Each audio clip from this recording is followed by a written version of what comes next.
இது எப்படி ப்ரிப்பேர் பண்ணுறதுன்னு பார்த்துடலாம் வாங்க. இந்த ட்ரிங்க்குக்கு 2லேருந்து 3 பெரிய நெல்லிக்காய் எடுத்துக்கோங்க. ஒரு சின்ன துண்டு இஞ்சி, அதே மாதிரி ஒரு சின்ன துண்டு பட்டை, தேன் வந்து 2 டீஸ்பூனு ஆட் பண்ணுற மாதிரி இருக்கும்.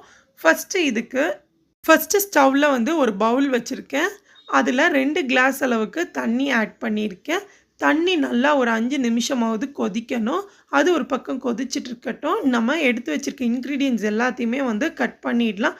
நெல்லிக்காவை வந்து உள்ளே இருக்க சீடை மட்டும் ரிமூவ் பண்ணிவிட்டு ரிமைனிங் இருக்க பீஸா கட் பண்ணி வச்சுருக்கேன். அதே மாதிரி இஞ்சியும் சின்ன சின்ன பீஸா கட் பண்ணிவிட்டு உரலை வச்சு நம்ம லைட்டாக எல்லா பீஸையும் இடித்து வச்சுக்கோங்க.